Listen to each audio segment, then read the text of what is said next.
নমস্কার বন্ধুরা, রিঙ্কুর চ্যানেলে আমার সকল প্রিয় দর্শক বন্ধুদের ওয়েলকাম। আজকে আমি আপনাদের সাথে শেয়ার করব মুখের স্বাদ বদলাতে পুরনো দিনের হারিয়ে যাওয়া একটি রেসিপি, কাতলা মাছের ঝাল। একঘেয়েমি রান্নার স্বাদ থেকে মুক্তি পেতে চাইলে এই রেসিপির জুড়ি মেলা ভার। অনেকেরই ভীষণ পছন্দের পদ এটি, তবে যারা জানেন না তাদের জন্য রইল এই রেসিপি। আপনি যদি আমার চ্যানেলে নতুন দর্শক বন্ধু হয়ে থাকেন তাহলে প্লিজ আমার চ্যানেলটিকে সাবস্ক্রাইব করে পুরো ভিডিওটা দেখার জন্য অনুরোধ রইল। বাড়িতে হাতের কাছে থাকা অল্প মশলা দিয়েই এই রান্নাটা তৈরি হয়ে যাবে। গরম গরম ভাতের সাথে এই পদটি অসাধারণ লাগে। এই পদটি বানানোর জন্য নিয়েছি কাতলা মাছ, আপনারা চাইলে রুই মাছ দিয়েও করতে পারেন। পদটি বানানোর জন্য আমার যে উপকরণগুলো লাগছে সেগুলো হলো স্বাদমতো লবণ, লঙ্কার গুঁড়ো, হলুদ গুঁড়ো, লেবু, কাঁচা লঙ্কা, ধনেপাতা। আর রান্নাটা আমি সর্ষের তেলে করব। আর নিয়েছি কালো ও সাদা সর্ষে। প্রথমেই আমি মাছটাকে ম্যারিনেট করে নিচ্ছি। প্রথমেই দিয়ে দিলাম লবণ, তারপরে দিয়ে দিয়েছি হলুদ গুঁড়ো, লঙ্কার গুঁড়ো এবং সর্ষের তেল। এই পর্যায়ে দিয়ে দিচ্ছি কালো এবং সাদা সর্ষে বাটা। এবার খুব ভালোভাবে এটাকে মাখিয়ে নেব।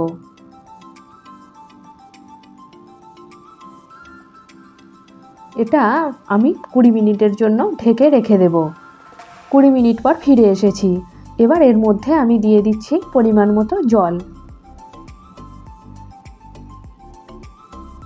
এইবার আমি মাছটাকে বসিয়ে দিলাম। হালকা আঁচে রান্নাটা করব। এইবার আমি গ্যাসের ফ্লেমটা লোতে করে দিচ্ছি। 20 মিনিটের জন্য মাছটাকে হতে দেব। 20 মিনিট পর ঢাকা খুলে নিয়েছি। এইবার মাছটাকে আমি উল্টে নেব। একদিকটা সেদ্ধ হয়ে গেছে, এবার অপর পাশটাও ভালোভাবে সেদ্ধ করে নেব। আমার ঠাকুমার হাতের এই কাঁচা মাছের ঝালটা অসাধারণ খেতে লাগে। আজকে আমি সেই রেসিপিটাই আপনাদের সাথে শেয়ার করছি। এরপর আমি দিয়ে দিচ্ছি 2টো কাঁচা লঙ্কা আর দিয়ে দিচ্ছি কাঁচা সর্ষের তেল। এইবার কাঁচা মাছের গন্ধটা কাটানোর জন্য এর মধ্যে দিয়ে দিচ্ছি 1 চিট লেবু। এইবার আমি উপর থেকে ছড়িয়ে দেব ধনেপাতা। এই রান্নাটা অসম্ভব সুন্দর টেস্ট। যারা জানেন তারা বুঝবেন এর স্বাদ কেমন, তবে যারা জানেন না তারা একবার ট্রাই করে দেখতে পারেন।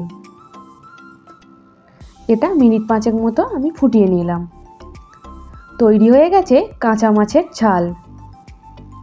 এটা দেখতে যতটা লোভনীয় হয়েছে, খেতেও ঠিক ততটাই সুন্দর। আমার আজকের এই রেসিপিটা আপনাদের কেমন লাগলো অবশ্যই কমেন্টের মাধ্যমে আমাকে জানাবেন। ভালো লাগলে ভিডিওটিতে একটা লাইক দেবেন। এই মাছটা ঠিক গরম গরম ভাতের সাথেই পরিবেশন করুন।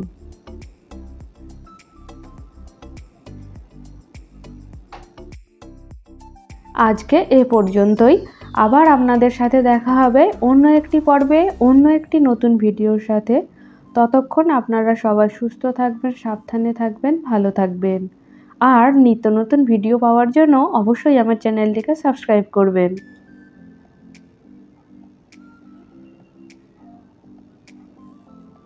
ধন্যবাদ।